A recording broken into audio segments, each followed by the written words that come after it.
I'm Brandon. And I'm Jesse. We're Cannabis School. Having cannabis-infused conversations with everyday people, cannabis companies, celebrities, and your mom. Welcome to the sesh. Never heard of anybody who smokes cannabis having Alzheimer's. So that's why I wonder if your memory really will be shitty when you're older, or if really it'll just be like...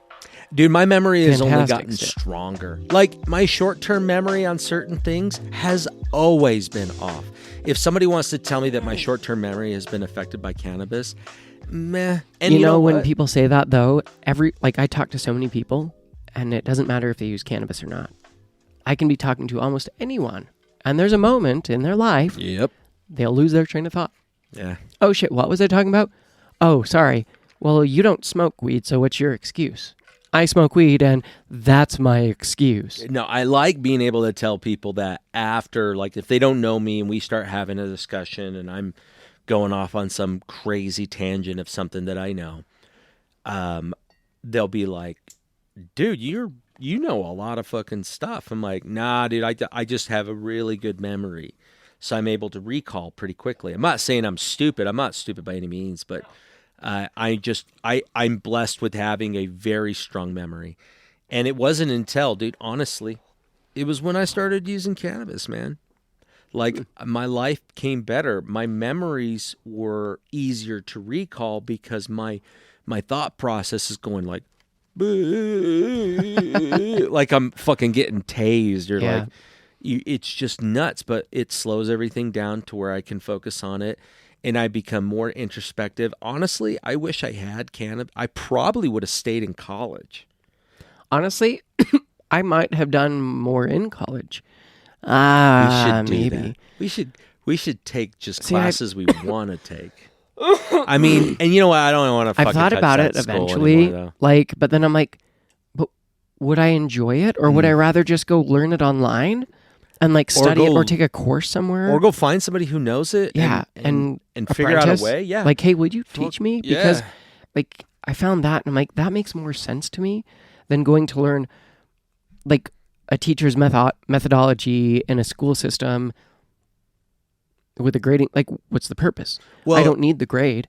So for me, it's really to gain the knowledge and to gain either a skill or something from that as well. And now you have things like Masterclass, you have Udemy, you have Kajabi, you have so many of them. I think I would always rather go to one of those or find a specialized course.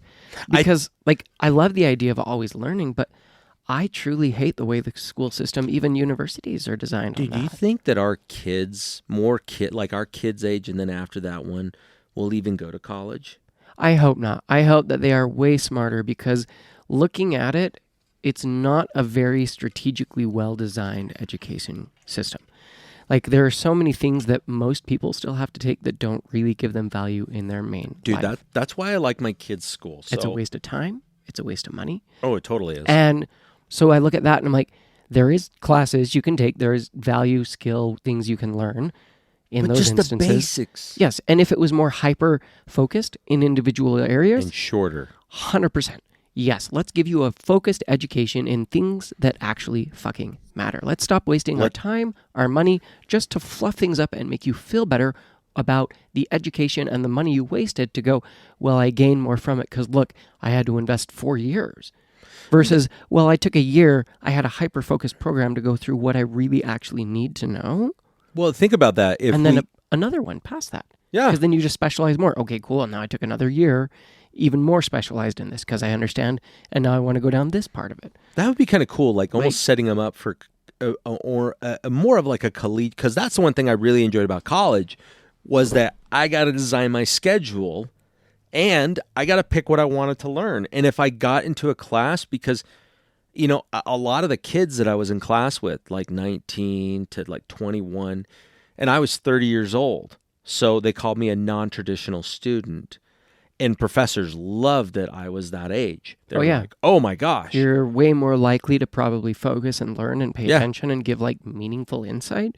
Versus like, how many 19 and 20-year-old kids do you know that have logical thought patterns, make coherent sense in what they say half the time, and really bring value to the conversation? and they're not ready for that. And that's the cool part. And that's where I hate that colleges will press this whole fucking thing about like, hey, you need to pick a major. Why do you need a major? Because we gave this person a job and they don't even have a fucking... Yeah. I mean, that's the thing I always thought was funny, dude. Like, even like in high school, I was kind of addicted to some of the teachers who were an asshole to me, saying, hey, if you don't get good grades, you'll never do good. I was an asshole to teachers who were an asshole to me. Oh, totally. Because it's like anyone. Treat others how you want to be treated. Well, if you're being treated by someone else, are you going to go and give them a hug?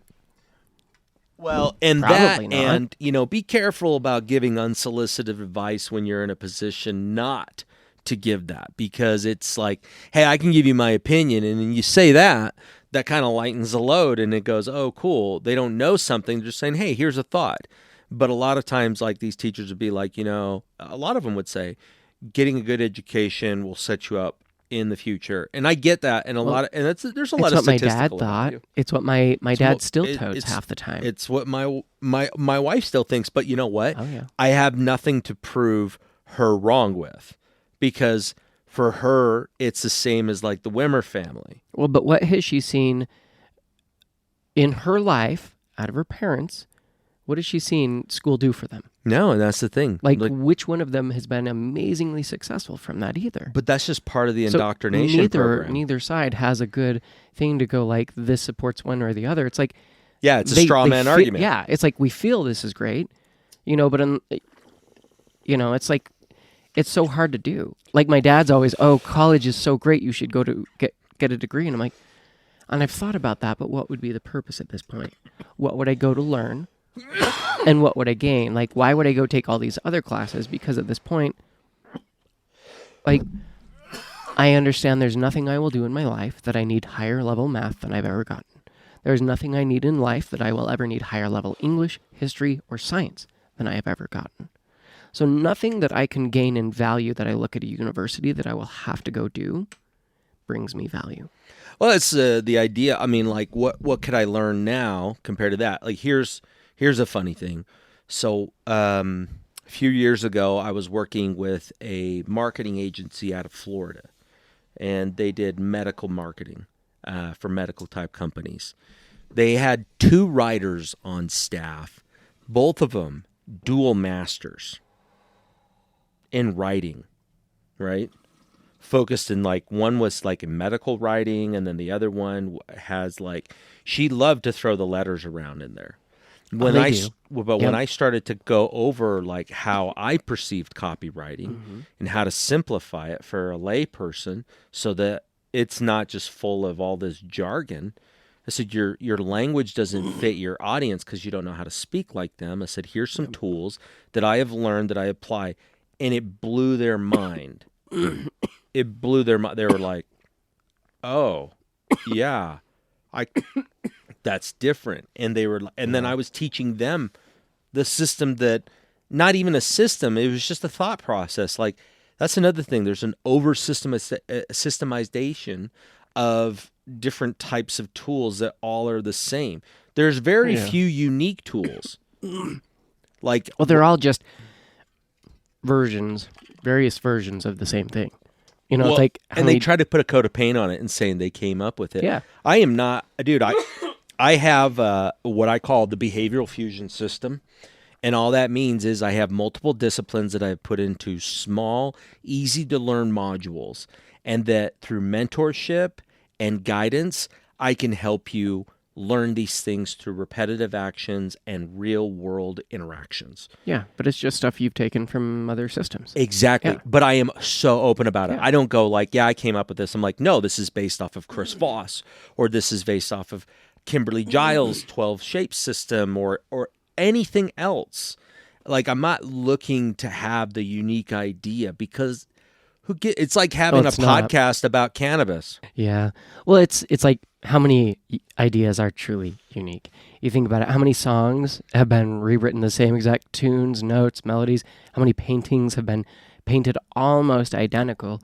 It's like, there's so many, and we are unique. Like, there's our own twist, our own spin, our own personality and everything. So yes, it is different. But at the same time, it's just like all of us.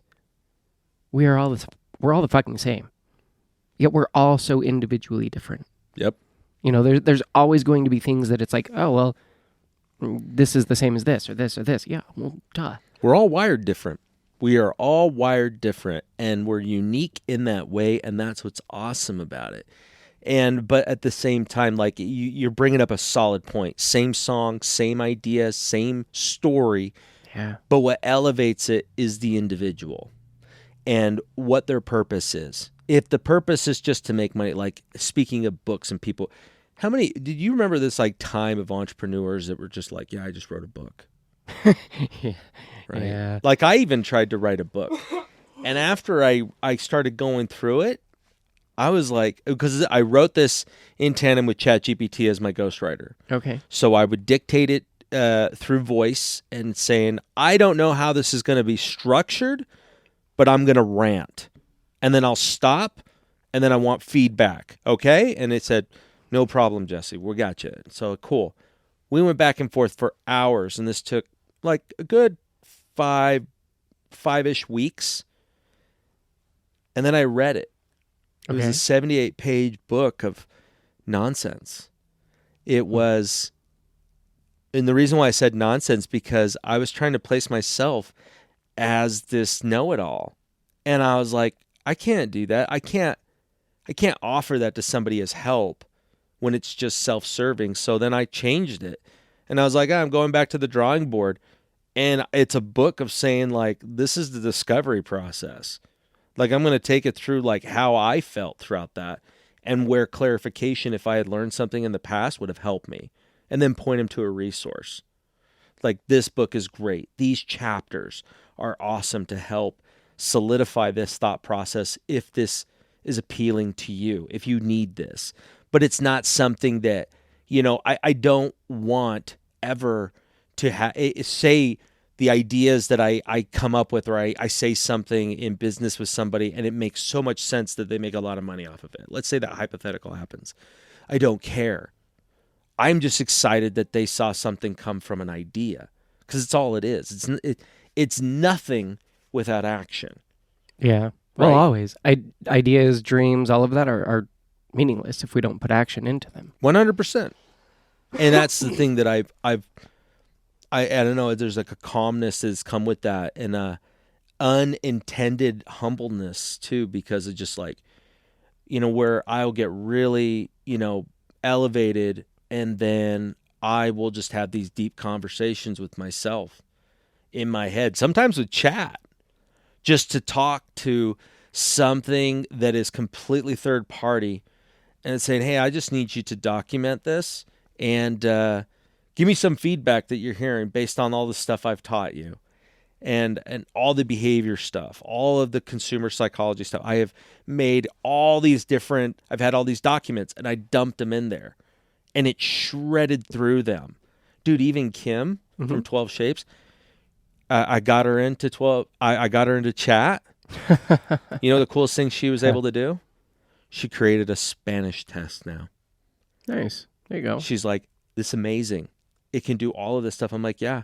She goes, why would you ever hire somebody to do something so simple? And I'm like, well, you have something that's extremely complex. And great, it's a tool, but how many people truly still can fuck up using that tool? So, you know, that is 100% why you would hire someone to do that, because even though there's a tool, it's kind of like, you just got to learn how to use that tool. It's like hiring a contractor. Everything they're doing is just using a tool. They're just using a skill set and a tool that you probably don't know how to use. Yes, you can go to the exact same thing. You might get a really shitty job that comes out of it because, well, you don't know how to use the tool. You haven't mastered that. Or honestly, ChatGPT is the exact same. It's it totally if you don't know how to talk to it, tweak it, educate it, like work with it, you'll get really garbage stuff that comes out. Oh yeah, and that's the thing. It's just like that. Like when you said it's a tool, it reminded me of this kid I worked with when I was a rock mason, and we had these like $2,000 Makita saws. Oh yeah, that had a $1,500 saw blade. Yeah, and he burned through two of them. We were working with this rock, On one rock? One rock. The reason why, we were laying this special rock that came from the Midwest. And it had, dude, the rock was so ancient. It had like lichen on it, mold, or like moss. Okay. And so moss, people think like it just no, dude, that takes a long fucking time for it to grow. So it's untouched for a very long time. And it had these tiny pieces of, what's that? They were like, it was the craziest thing. There were these micro cubes in there that were black. What's that? It's like volcanic. Like a volcanic rock? Or yeah, ash? it's like volcanic rock, but it was something else. But it was insanely hard. And with the chisel, and your hammer's weighted. It's a special hammer. Yeah. And you have a special chisel. And we just got these new chisels. We were so happy because our other chisels were like mushroomed over from constant hammering and the steel just like melts from all the heat. Oh, yeah. And when we were hitting it, dude, it was hurting our hands. We were having a fucking hell of a time. So this kid named Devin, he goes, well, I'll help out. And he goes over this, and we just hear him. Dude, he fucking broke them. Both. And the blades. Oh, my gosh. And we were like, what the fuck? And I was like, dude, you don't need to cut all the way through it. You just need to score it.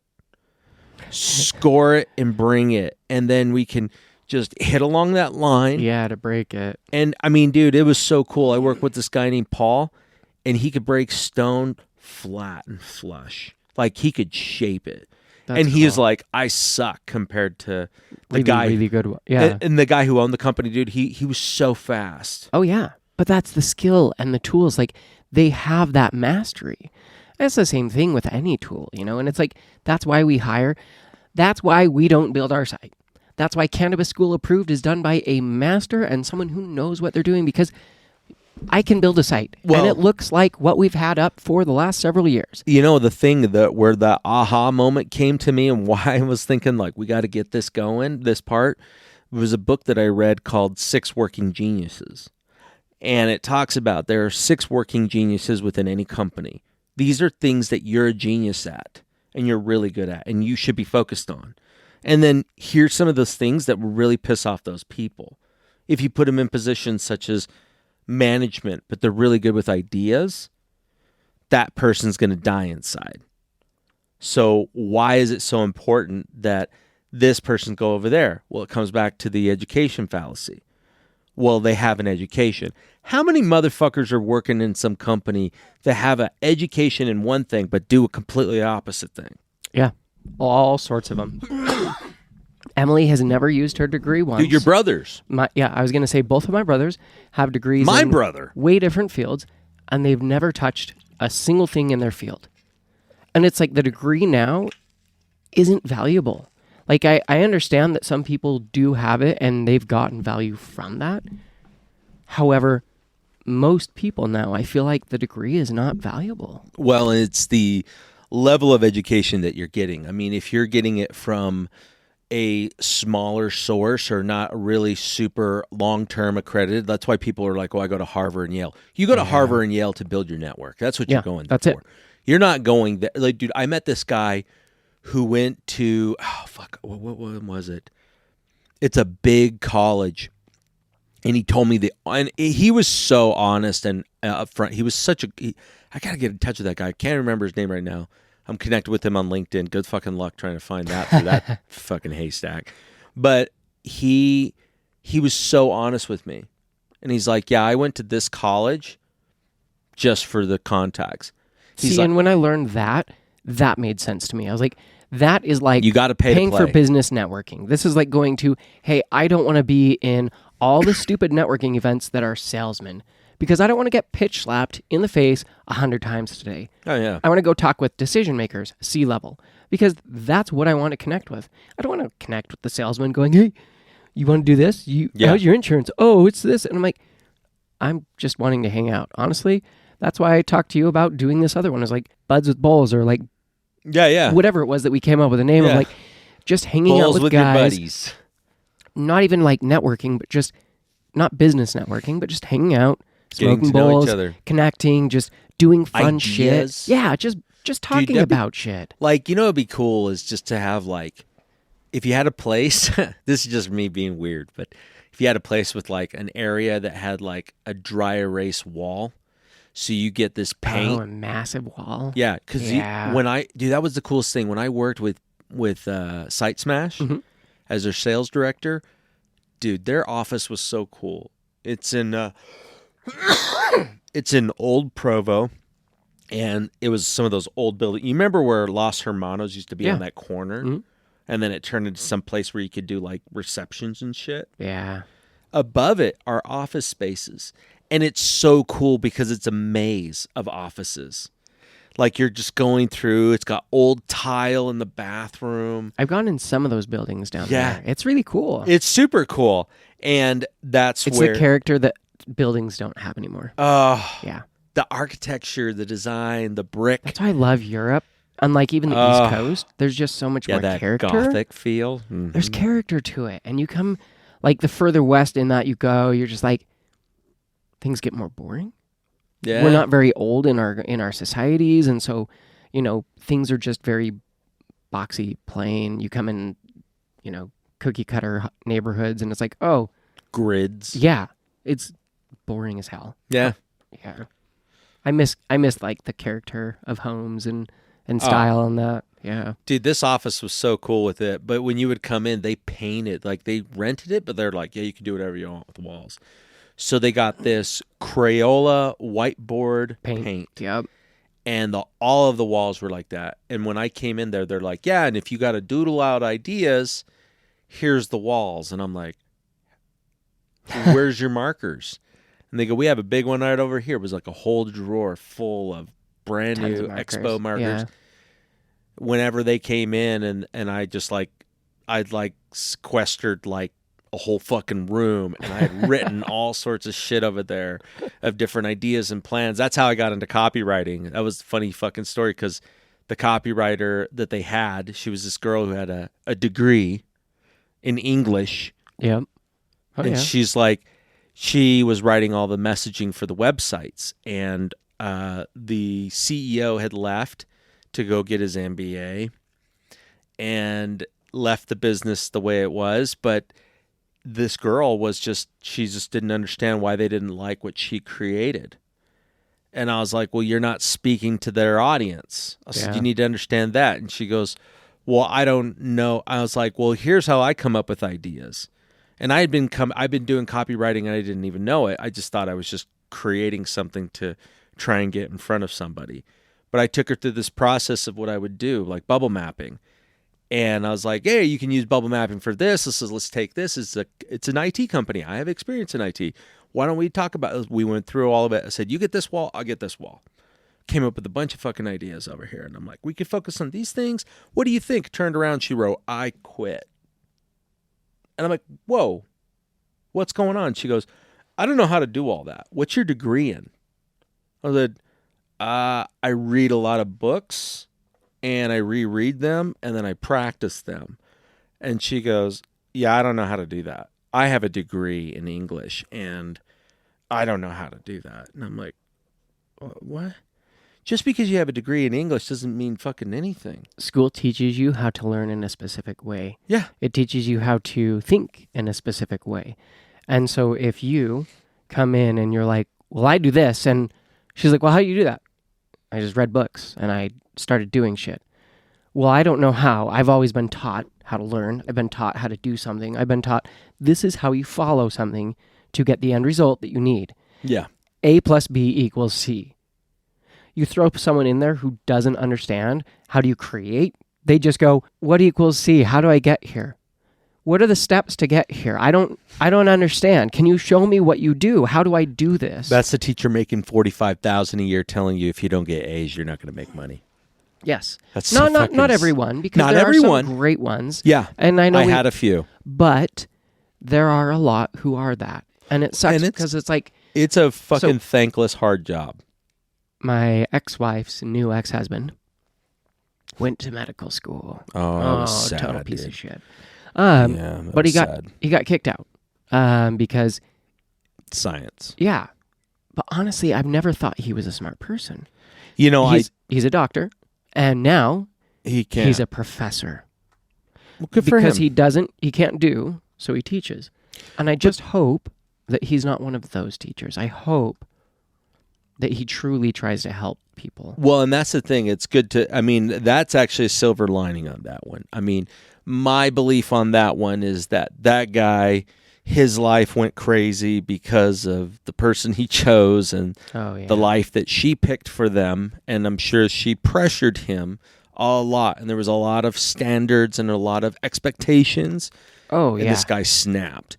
But I'm glad to hear that he's doing that, because it's, who would want, like, at least he's doing something with that degree instead of, and towards that field. Like, it really saddened me to hear somebody who goes into a STEM program, mathematics, engineering, science, anything like that, and then does something else. It's like, Thomas. Why? Thomas is an engineer. Why? And he has done... brilliant. Nothing. Yeah. That's why, so Alec, now that we've designed Cannabis School Approved, what that's going to look like, he was like, you know, I always thought Thomas was going to be the most successful, like had the most opportunity. Just because Thomas got his associates before he graduated high school. Thomas was brilliant. That kid was really smart. And then now it's like he works doing IT support at night for a payment processor. And then he does patient stuff for a medical company during the day. But it's because truly the amount of work he has to put in is like 4 hours a day, and he gets paid for 16 hours a day.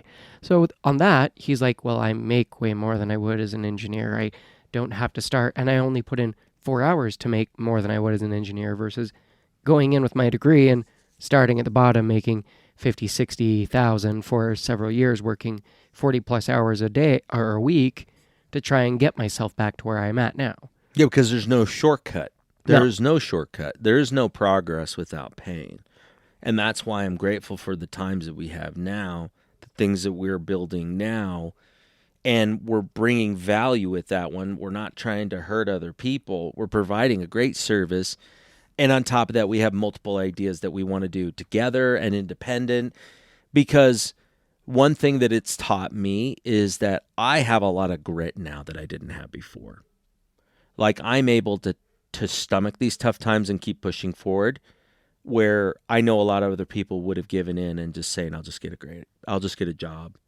Because once you've tasted this and you know this now, even though we've struggled for years, but we had our highs and lows. Like, we would get right? And it was cool. And then we had something going pretty solid for a good time. And, we're like, gosh, we could make more out of it. But again, it was the learning process of going through it. And when your brother says things like that, like, yeah, but I would lose so much money doing that one. But what you would gain would be exponential, because it's like people like your brother Curtis, who has no education. The guy could never keep a job because his mouth would get him in trouble. Yeah. And he stayed with the job for 10 years. Yeah. For 10 years. And what he built there, he wasn't treated well enough. No, not at all. But what he learned there, that was immense. Dude, where is he now? Where is he now? He's doing much better, has more control over that one. He loves problems, so he's satisfied in some ways. So I think that, like, I look at your brother's a great example of what to do with what you're good at. And he just excels at those complex things. Building a business isn't for everyone. Doing that fucking hard. Is like it 100% isn't. And to have that large of a vision of like, how do I do this? Where do I go with this? Mm-hmm. That's a lot. And they don't teach that in school. Well, and the problem is that the focus is on that, like, the idea that we were talking about, like if school was cut in half, 3.5 hours a day, right? They get out at lunch. Yeah. Teach them, get up early, be able to be ready for the day and things like that, because whatever they're choosing, people are up, and you shouldn't just sleep in all the time. I mean, unless you have a life of abundance, then yeah, sure, why not? But when giving them solid, I still wouldn't. I don't think I would enjoy it, because every once in a blue moon, maybe, but my body doesn't like sleeping in. I used to love it, but now I honestly like, and even if I just had abundance, I wouldn't be waking up with dread. It wouldn't be like, oh, it'd be like, cool, what am I doing? What am I doing today? Yeah. Like, I'd be waking up with so much energy, excitement for whatever that day brings. Yeah. And I mean, that's the way I think we should be looking at those things, where we're not thinking about what can I get out of it? Because it's this I go back to Brian Tracy, if you're old enough to know who Brian Tracy is, but he's in the sales world real long time ago. But anyways, he would say, you want to be able to appeal to the customer's favorite radio station with him. What's in it for me? And that's the way that people treat everything nowadays. What's in it for me? I'll do this, quid pro quo. Quid pro quo. I shouldn't even understand what quid pro quo means. But that should be shit that's talked about with lawyers. Now it's in everyday lexicon. Yeah. Well, I need to know what I'm getting for this exchange. And so when I do acts of service for nothing, or I help somebody out where I go, hey, what are you having difficulty with? I don't know how to tell people what I do really well. Cool. What do you tell me what you do? Okay, cool. Let me come up with a couple concepts. And they go, oh, well, I won't ask that from you. That's expensive. No. I've already figured this out. And do you know how many times people have just randomly helped me with something they know and not charged me? So many times. And I didn't even ask for it. I was like, dude, this is awesome. Thank you so much. Yeah, don't worry, dude. It's on me.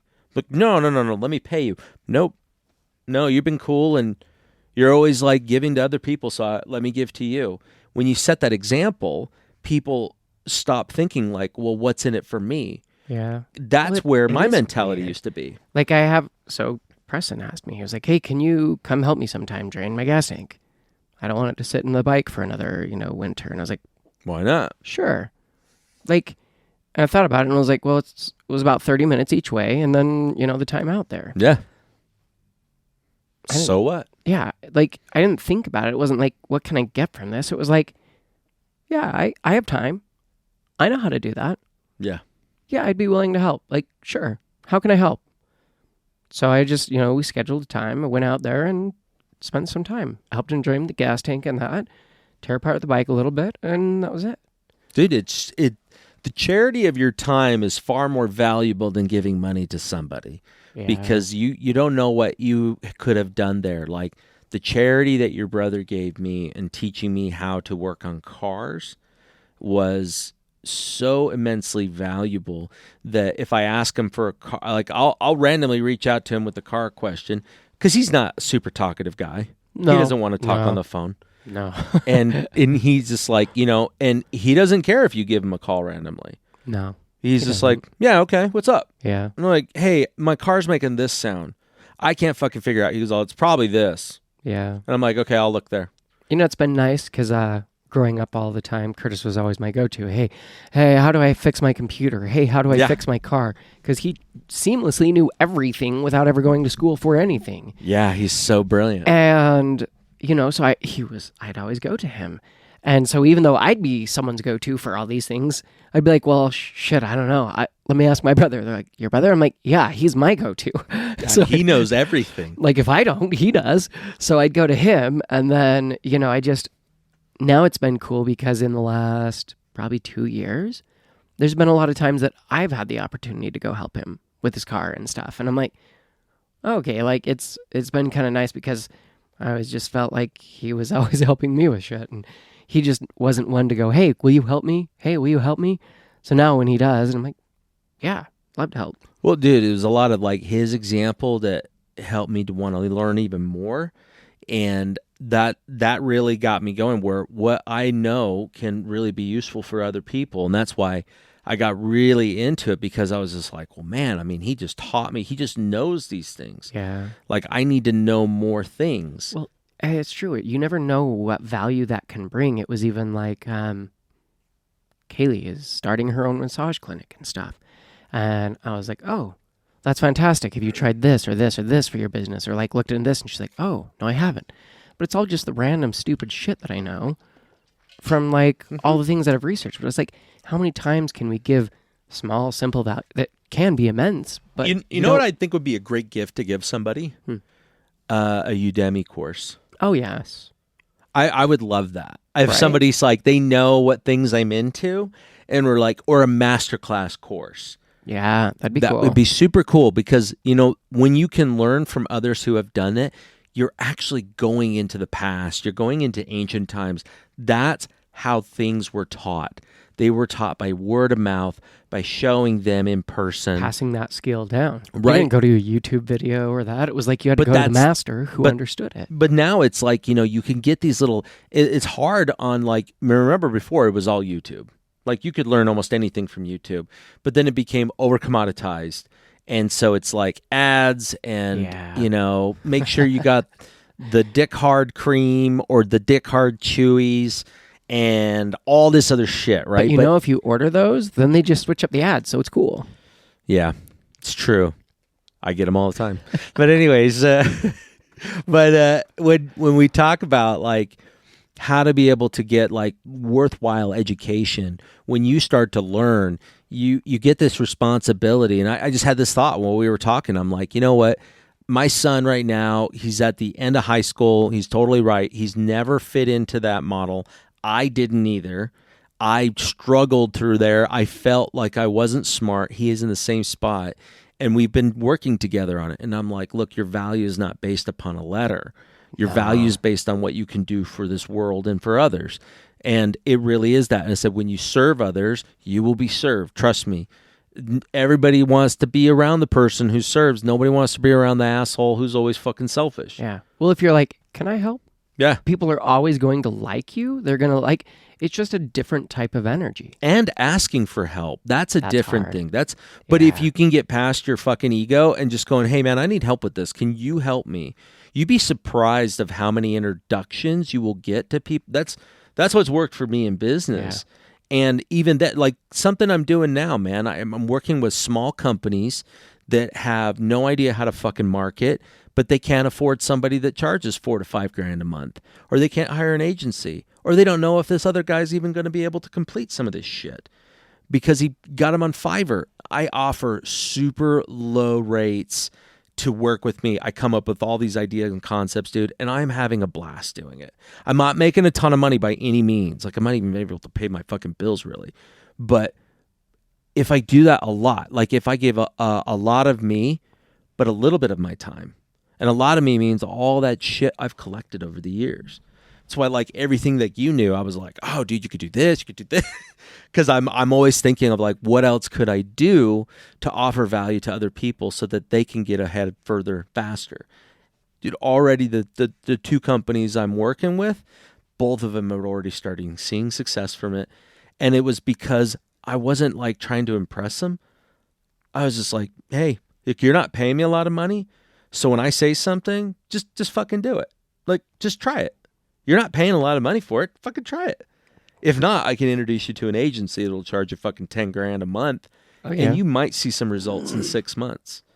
But I'm too ADD with that, so I just think like give your time, and you will start to see more things start to come towards you, literally. And that's either the universe or spirituality, whatever you want to think about it, and where you want to pull it from. That's good for you, but all I know is the more I serve, the better I feel. Not because I'm trying to solve something inside. I'm just like, that'd be really cool if somebody did that for me. And so the hardest part, like you said, asking other people for help is taking help. Yeah, that's a lot harder for me. Because even like, my back always hurts. Yeah. But the neighbors, when they moved in next door, Barry was carrying shit in all on his own half the time. And every time I would see that, I would offer help because I'm like, and he didn't know my back hurt. But he was like, no. And I'm like, I'm not going to charge you, or like, that looks big. You're a little guy. I'm a little guy, but two people on one of that is going to be easier. And I have 2 minutes that I could take and like, so it's just weird because I offer that, but I still struggle like a lot of the time going, hey, will you help me with this? Hey, I need help here. Because it's just, I don't know. So, well, I mean, we can do that. Hey man, I'm in a spot. You help me out, and you're like, yeah. Or you say, hey man, I need help with this. Yeah, I'm there. Because it's You should feel that way with almost anyone, but it's really difficult. Like, I know for me too, it's whether it's pride or shame or both. I think it's shame. The shame of not being. Well, dude, especially in the culture around here. Yeah.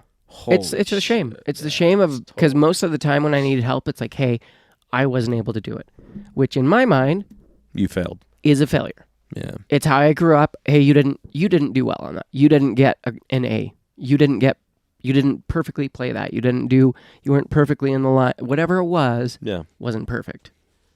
So, wow, fucking marijuana. I don't know where my mind went from that. No, dude, I mean, you've come such a long way from when you were in porn to what you do. I know, right? From that to like talking on cannabis stuff. It's crazy. Wildlife. Wildlife. I was in Vegas years ago and walking around, and there was this random art gallery. And there was an artist in there painting, because there was individual little galleries around, and each one had their own artist attached to it. And she was just in there painting. And I was like, oh, when is this done? And she was like, oh, it's actually like, it's never finished. I'm just working on it until someone buys it. You know, this art is ever evolving, and I continued to watch because she had a social, and I continued to watch the progression of that same painting for like 2 years, and it continued to change. But it continued to add value to you, and I was like, that is a really interesting, cool painting, because I could see every progression through it, like it was really beautiful, intricate, like a really cool design in it. Yeah, that makes a lot of sense based on who you are, because of the outdoors and all that. One of the things that I've always admired, that you really appreciate things like art, because you appreciate the depth and the complexity of whatever it is. Because I mean, I'm sitting here in this room and I see I'm always looking around at the different art while we're having the pod, and I'm just like, it's cool. I still think I need to do more, because it's been so long since I've done any like paint nights or. But anything. It's cool because the way you have it set up, there's so many different. There's photography, there's paintings, and all sorts of crazy shit in here. Well, and there's different artists too, so it's mine, friends. Even that one over there in the corner with the yellow and the black. Oh, Casey did that. And it's got all the stripes and shit on that one. Like that one's always like. Now it's like a monster's eye looking through a window. Casey always does very interesting styles with his art. I really liked his styles. That's cool. But, that's the thing. Like, I appreciate that see, for me, art is different. Words are art to me. I find that. It could be. Because songs are words and songs are music or art to me, too. I mean, but like, the conversation is art to me. I enjoy learning about how to have more valuable conversations with other people. It's not of how to have an upper hand.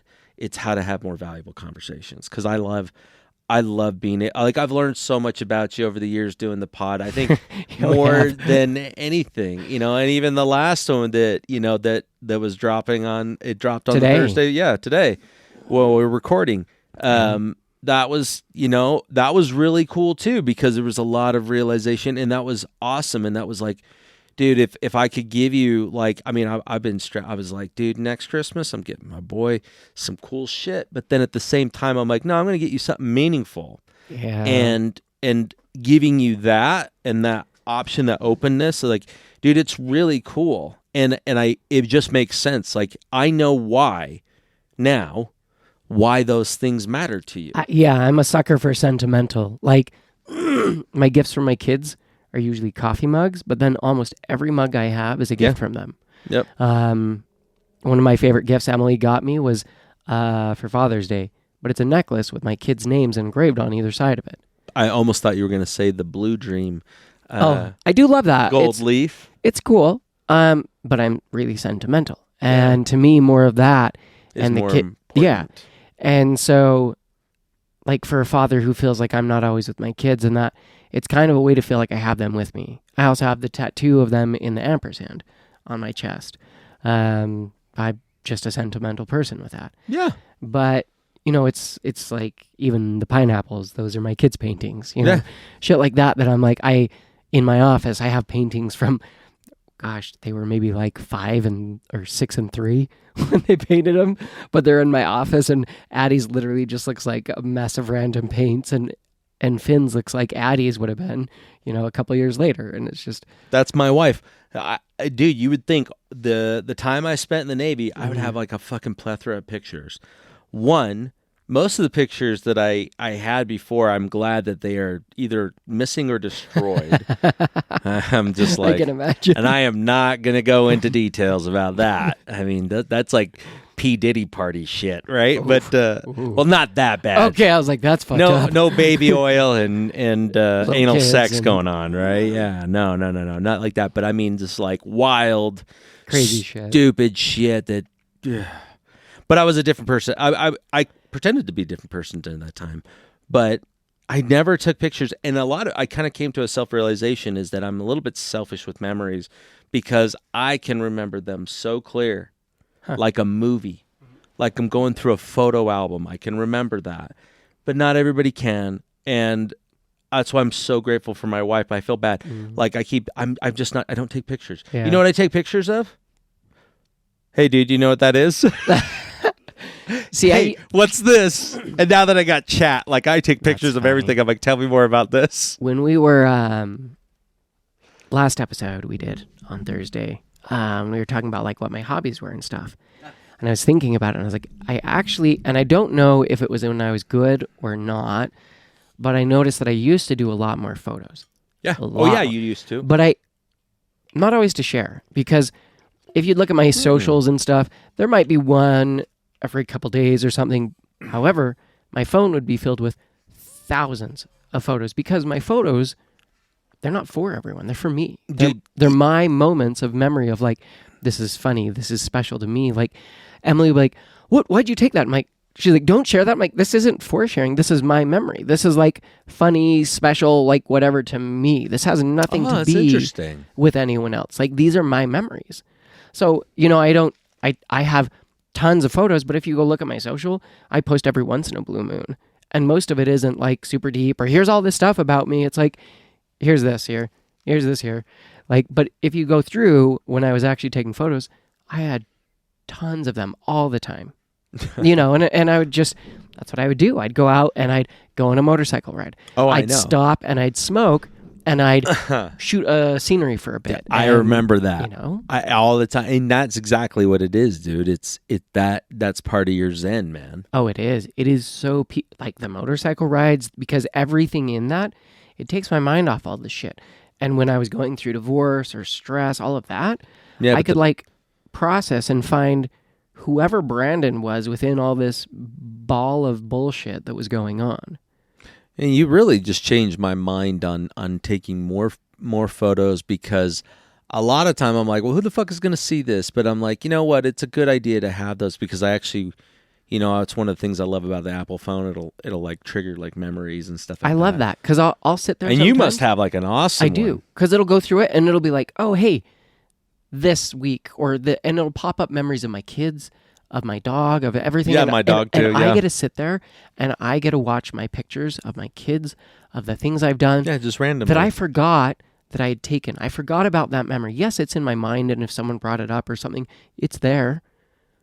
But I get to relive that moment in that moment, and it's like, I love that, because I'm like, I forget so much because life gets so busy. Yeah, it does. About all the special moments that I've got to have.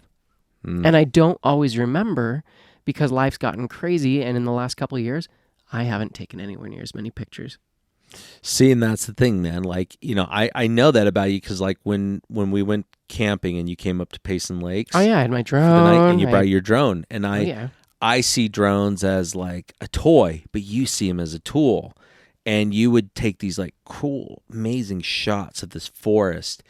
And I was just like, man, I wish I could enjoy that for that, because all I'm seeing is like, well, it's not for drone racing. And right? I'm like, I'm just thinking about like, is it a thrill? If it's not a thrill, it's a toy. And if it's a toy, I probably don't need it. And that's hard for me to do because I'm like, that's what I do with video games. They used to be a bad you consumer. spend a lot of money on video games over time. I used to, but you know what? Even now, even if it's like, oh, it's on sale. No, but the funny thing is that most of the time when I get money for video games, I don't pay for it. No, like I always figure out a way. You spend a lot of money on games still. You buy a lot of games. Oh no! I don't actually like buy them. No. But you get the money to get them. I like trade a bunch of old shit and I get credit. Yeah, but I you still spend. In a year, you get a lot of games. Oh yeah. So to you, that's a really big hobby. Yeah, it is a hobby, but for me, that drone was like photography. Yeah, and that was another hobby. And I was like, so to me, it was like, that's why I always bought the Pro Max on my iPhone. Yeah, because it had the best pictures. lens. Yeah, I could take the best photos. It had the longest battery, so I could do longer exposures, longer like they have these time really lapses cool and stuff. things that they've added to the new 16. Probably the mouse cases. Mm-hmm. They had to design a completely new one just for this new iPhone. Why? It's got something new on the side. Huh. This has been my favorite case to date. It's MOUS. They are test dropped from cranes. Yeah, and they throw them. Yeah. Like they will just throw it because this has been it's supposed to be shock, like the shock from it falling, the break, like it keeps it from breaking. I want one of those. Like my next iPhone when I'm rocking a 10. Mine's right the 12 now. Pro Max. Mine's been years too. But I have these cool lines across my screen. I know you do. These are awesome. I know. It's nuts. That's the thing I've been not sure on is like when I get back into photography and stuff, like how that looks, what that looks like. But, it's just because I've been so stressed and focused on like trying to do all this other stuff that I haven't taken that same time and that to go out and just do what I used to. So, but it's been cool because Addie's really liked to take photos now. And she's really wanted to get into photography. So... yeah, and that's cool because you could share it with them. Yeah. And if you enjoy that, then it's something that you can give. And that's where but when you said that, like, these are memories for me, that made me think, like, I just need to start taking pictures whenever there's something going on or just the way they look at that moment. And I'm like... yeah. Because mine aren't all, like, perfectly dolled up or whatever. It's, like, goofy, funny, random things that it's like, oh, this is what they're doing. Yeah. And it's like, because that was... growing up, when my parents were like, I can go back and watch a million family videos. Half of them were just everyday life. This is what was going on. This is the kids playing. This is doing that. But it's fun to go back and watch them. To go like, oh, look. And there's funny ones that we laugh about all the time as the family and that. And it's like, oh, Alex screaming at the fish because he's scared or whatever. And he's super little. And I'm like, oh, I can do it. And my mom's like, no, let him do it. And he's like screaming, trying to touch, and Grandpa Holt's there and shit. Like it's all these memories that we just, you don't remember, but you go back and watch later. My mom's got 2 terabyte drive full of just videos. Oh man, that's so cool. That's so fucking cool. I love that because it's for me. You just reminded me of this. Oh, I got to get this hard drive. I got to get the data off this drive. But we have these old videos my wife would take. She filled up an entire camcorder. Yeah. It was like 30 gig. And she filled it all. Back then, that would have been a ton. It was so much. And she filled it all up. And I remember this funny-ass video with my twins. And they were just babies. Oh. They were like 2 maybe. Yeah. 1 and a half. And they could say a few words and stuff like that. Mm-hmm. But Aubrey had said something to him, my sister-in-law, and she said, vacuum. And my little ones, they go, fuck you. And then we just kept saying vacuum, and they go, fuck you. And it was the funniest damn video. Oh my God. So it was so good. Do you remember when we lived in Spanish Fork? Yeah. So there was that staircase from the upper level down to the main level. Oh, yeah. And the landing was maybe a little bit bigger than this cushion. Okay. So it wasn't, 3 feet by 3 feet or whatever that is at the bottom of the landing. And Finn is maybe, 8, 5, 6. I don't know. He's not very old. And Season puts him in a cardboard box at the top of the stairs, buckles a helmet on his head. Oh my God. And pushes him down the stairs. And all you see is shoom, the box hits the bottom, flops, and Finn hits the wall with the helmet, and then he stands up and goes, "I'm okay," and it cuts off right there. But like, that's the thing I do like. Me and my ex-wife will still send us memories. Like if there's pictures or videos of the kids that pop up in our feed from when they were young, we'll still send them to each other. It's like, "Oh, hey, this popped up today." And I was like, "Oh, thanks," because that might not be a memory that the other one has. Yeah, and that's cool that you keep. I mean, I know your differences and all that with your ex-wife, but I'm glad that you keep that human side between you guys of going, we created these kids. Oh, yeah. They're still our kids, and even though we don't see eye to eye on a lot of things, at least we have our kids. Oh, yeah. Like even Addie had an orchestra thing, and I recorded videos and pictures, and I sent them to her because it's like, this is what's going on in our kid's life. Even if you're not here or we're not together, this is still our kid. Yeah. You know, and so until if that changes and our kid's like, "I don't want to have that connection," or "Don't send that," or "Do that," well, until then, I'm always going to share and go, this is our kid. This is what's going on in their life. These are the new exciting things. You know, it was like, hey, our kid had got straight A's. Hey, you know, and it was like just letting her know because it's something to celebrate, something to be proud of, something that like, that's cool. It's our kid, you know? So either way, at the end of the day, it doesn't matter who she is or that. This is the person we created together, and this is what they're doing. And, you know, so we don't talk, we don't have conversations and that, but like that kind of stuff is usually, no, but it keeps shared. it civil, and you should, you know, it's good because they're, you know, regardless of whatever's going on in their lives and your lives, at least you guys can still share that. That's something that will always kind of keep you connected, even well past their 18th birthday. It doesn't fucking end. But oh man, this has been an awesome show. This has been so cool. We love that you guys have been along for this one. Love the comments too. You guys. Hey, Ron, we love you guys. Yeah. We'll be your friend. For sure. Oh, shit. Whoever it was that commented on that, too, mad love. You guys are great. Yeah, the guy from Park City, dude. I forgot your name. Brent. Yeah. Brent. Oh, I was going to look. Oh, so I was going to look him up. I found him. Oh. Yeah. I don't have socials on my phone. I have it on the recording and other phone. If you guys haven't, go check out Cannabis School Approved. Check out our new site. It should be up and live. Oh gosh, just after New Year's. So if you're tuning in after New Year's, go check it out. If it's before then, well, I mean, then you don't have to go check out the site I made. I mean, you can it's still there. Boost up the you know, the visits to our website. That's always nice. But more than that, we just can't wait for you guys to be able to experience this, give us feedback. But we're creating a lot of things specifically just for you, those who are listening. We are doing everything we can to make your experience in cannabis that much better. And tune in next week. Bye, guys.